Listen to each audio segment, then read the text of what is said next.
Operation सिंदूर part 1 भारतीय सशस्त्र बलों द्वारा 7 मई 2025 को किया गया एक महत्वपूर्ण सैन्य अभियान था, जिसमें पाकिस्तान और पाकिस्तान अधिकृत कश्मीर पीओके ने 9 आतंकी शिविरों को निशाना बनाया गया।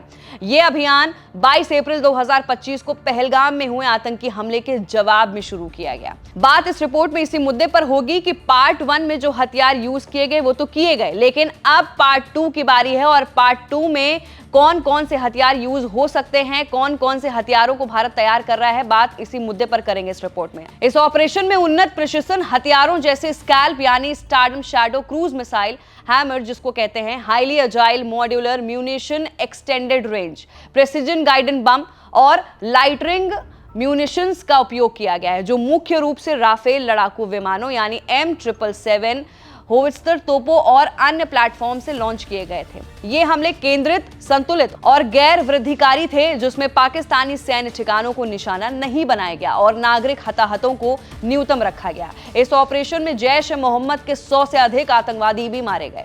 ऑपरेशन सिंदूर पार्ट 2 के बारे में बात करें तो ये शुरू हो चुका है और इसमें भारत ने पाकिस्तान के पूरे एयर डिफेंस सिस्टम को तबाह कर दिया है, लेकिन अभी भी कुछ संभावित हथियार हैं जो बचे हुए हैं और वो भारत पाकिस्तान पर छोड़ने वाला है। हालांकि यह अनुमान लगाया जा रहा है कि पार्ट 2 पिछले अभियान की तरह ही आतंकी ठिकानों को निशाना बनाने के लिए हो रहा है, जिसमें Meteor, Sky Striker, Spice 2000 glide bomb, Excalibur precision guided artillery shells और अन्य उन्नत हथियारों का उपयोग हो सकता है। संभावित हथियारों का इस्तेमाल भी होगा। बता देते हैं कि आधुनिक और अत्याधुनिक हथियारों से लैस भारतीय सेना न केवल अपनी सीमाओं की रक्षा करने में सक्षम है, बल्कि दुश्मन के क्षेत्र में गहराई तक सटीक हमले करने की क्षमता भी रखती है। हैमर और स्कैल्प जैसे हथियारों के अलावा भारत के शस्त्रागार में Meteor, Sky Striker, Spice 2000 glide bomb और Excalibur precision guided artillery shells जैसे हथियार शामिल हैं।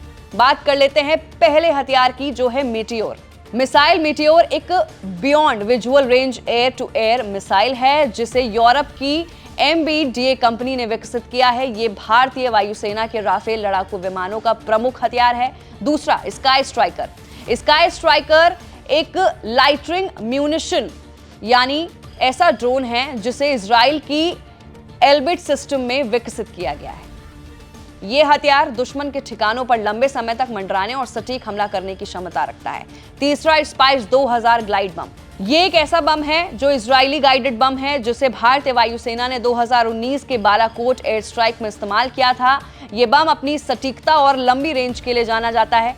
चौथा Excalibur. Excalibur precision guided artillery shells क्या होता है ये भी बता देते हैं। एक्सकैलिबर एक अमेरिकी निर्मित प्रिसिजन गाइडेड आर्टिलरी शेल है, जिसे भारतीय सेना ने M777 अल्ट्रा लाइट होवित्जर तोपों के लिए अधिग्रहित किया है। ये शेल अपनी असाधारण सटीकता और लंबी रेंज के लिए प्रसिद्ध है। पांचवा हैमर।